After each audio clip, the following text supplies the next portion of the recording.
আমাৰ ইয়াত মানুহ শুই থাকোঁ আমাৰ যে মূৰৰ ওপৰেদি যে গাড়ী গৈছে সেনেকুৱা যেন অনুভৱ হয়। গাড়ী মানে ইমানেই স্পীডত চলাইছে নহয়, বাকী নাই আৰু আমি মানে ভয়ে ভয়ে ইয়াত দিন কটাবলগীয়া হৈছে। আজি 10-12টা দিন বচাবতো একোৱেই নোৱাৰিলোঁ, অকল মানুহকেইটাহে ওলাই আহিছোঁ।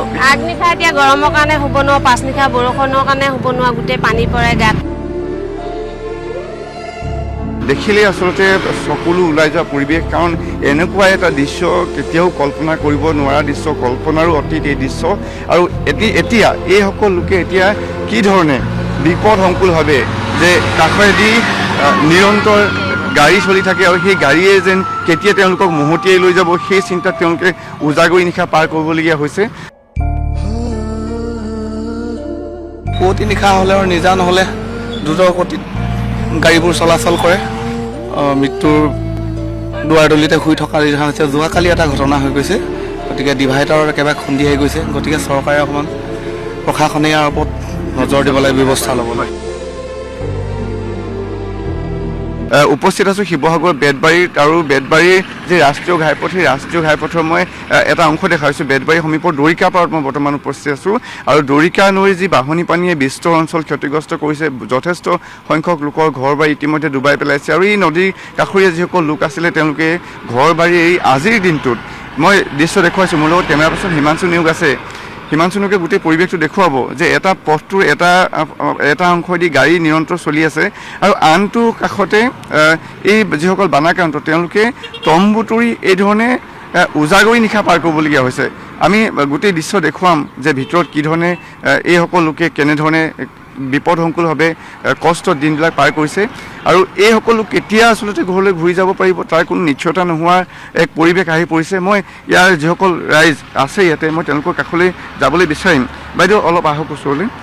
আপোনালোকে এতিয়া এই বিপদসংকুলভাৱে পথৰ কাষতে থাকিবলগীয়া হৈছে, কেনেদৰে দিনবিলাক পাৰ কৰিছে, কি কি অৱস্থা হৈছে?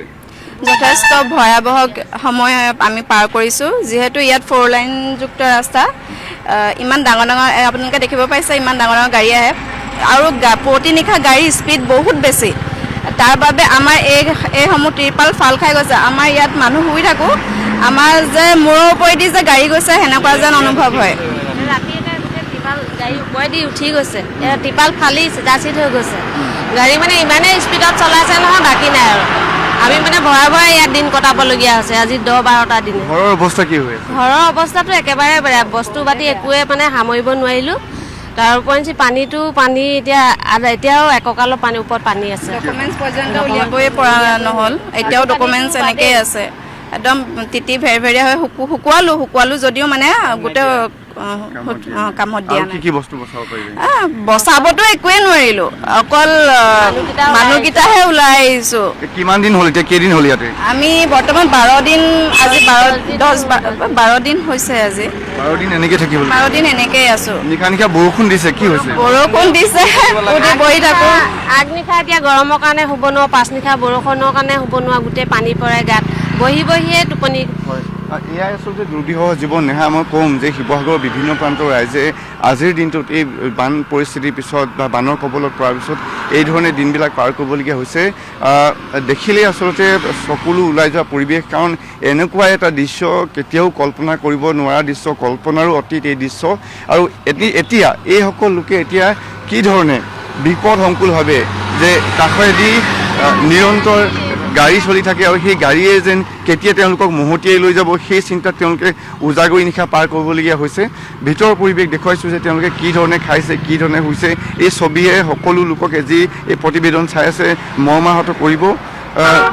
যথেষ্ট সংখ্যক সাহাৰ্য আহিছে, কিন্তু এয়া পৰ্যাপ্ত নহয়, কাৰণ আজিৰ সময়ত এই বানাক্ৰান্ত লোকসকলৰ যি জীৱন প্ৰণালী বা তেওঁলোকে যি ধৰণে দুৰ্বিষহ জীৱন যাপন কৰিবলগীয়া হৈছে, পথৰ কাষত এই ধৰণে তেওঁলোকে পাতি পাৰি তম্বুৰ তলত এই ধৰণে থাকিবলগীয়া হৈছে, পশুধনৰ লগত গৰু ছাগলীৰ লগত একেলগে স্থান ল'বলগীয়া হৈছে, সহাৱস্থান কৰিবলগীয়া হৈছে। বাইদেউ যথেষ্ট কষ্ট হৈছে দেখিছোঁ আপোনালোকৰ, কেনেকৈ দিনবিলাক এতিয়া পাৰ কৰিছে? দিনবোৰ এনেকৈ দিনটো ইয়াতে ৰ'দত বহি মেলি থাকোঁ আৰু অলপ টাইম সন্ধিয়া টাইমত ইয়াতে হোৱা হয় সকলো।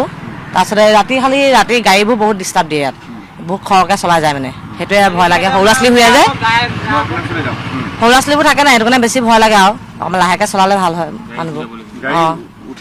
গাড়ী বহুত স্পীড যায় এইডোখৰ কিনাৰেদি। এতিয়া আপোনালোকে তম্বু এটা তলত আছে অঁ। কি ধৰণে গোটেইখিনি জানো সমস্যা সমাধান হৈছে বা বৰষুণ দিলে কি কৰে? বৰষুণ দিলে এনেকৈ থোপা থুপি পাতি শুই থাকে চব সকলো মানুহ এডোখৰতে গৰুৱে বাইদেউ কওকচোন কি ধৰণৰ অসুবিধা হৈছে? অসুবিধা বেলেগ আৰু কিনো আৰু বৰষুণত তিতিছোঁ ৰ'দত শুকাইছোঁ আৰু বেলেগনো অসুবিধা বুলিবলৈ সেইটোৱে আৰু খোৱা বোৱাখিনি খোৱা বোৱা বাৰু দিছে বাৰু পাইছোঁ দেই। এতিয়া স্বাস্থ্যজনিত কিবা সমস্যা হৈছে নেকি? নাই সেইবোৰ কিবা হৈছে নেকি? অসুখবোৰ নাই হোৱা বাৰু নাই। নাই হোৱা। মই দেখুৱাইছোঁ যে এই ভিতৰৰ পৰিৱেশবিলাক মই দেখুৱাবলৈ যত্ন কৰিছোঁ। এই দুৰ্বিষহ যন্ত্ৰণাৰ যি আচল ছবিখন বা এই পানাকান্ত ৰাইজে কি ধৰণে দিনবিলাক পাৰ কৰিছে এয়া ছবি আৰু এয়া জীয়া ছবি আৰু এক কৰুণ ছবি।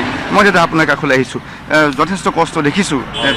নিশ্চয় ঘৰৰ অৱস্থা একেবাৰে ঘৰৰ অৱস্থা, ঘৰৰ ডিঙিলৈকে পানী হৈছে, ডিঙি গুৰিলৈকে পানী হৈছে আৰু এই পানীত ঘৰৰ পৰিয়ালসহ এই ইয়ালৈও প্ৰাণ বচাই ওলাই আহিল। তেওঁলোকৰ লগতে মই নিজে অসুস্থ হৈ যোৱা পৰহি দিনাখন জয়সাগৰ মেডিকেলৰ পৰা মই চিকিৎসা লৈ আহি ইয়াত উপস্থিত হৈছোঁহি। পুনৰ যোৱা ৰাতি এটা ঘটনা হৈ গ'ল। বহুত দিনৰ পৰা ক'ব বিচাৰিছিলোঁ যে পুৱতি নিশা হ'লে আৰু নিজা নহ'লে দ্ৰুত গতিত গাড়ীবোৰ চলাচল কৰে। যিহেতু আমি 4 লেনযুক্ত ডিভাইডাৰৰ সোঁমাজতে আমি আশ্ৰয় লৈ আছোঁ, গতিকে ইয়াত নিয়ন্ত্ৰণ কৰিবলৈ কোনো নাই। গতিকে জীৱন আমি মৃত্যুৰ দুৱাৰদলিতে শুই থকা হৈছে। যোৱাকালি এটা ঘটনা হৈ গৈছে, গতিকে ডিভাইডাৰত একেবাৰে খুন্দিয়াই গৈছে। গতিকে চৰকাৰে অকণমান প্ৰশাসনে ইয়াৰ ওপৰত নজৰ দিব লাগে, ব্যৱস্থা ল'ব লাগে। ধন্যবাদ জনাইছোঁ। ইয়াৰ পৰিৱেশ আৰু মই এইখিনিতে উল্লেখ কৰিম নেহা যে এই যি পথছোৱা, এই পথছোৱাৰ এটা কাষত তেওঁলোকে এই ধৰণে দিনবিলাক পাৰ কৰিছে, কিন্তু আনটো ফালে দেখিব যে এতিয়াও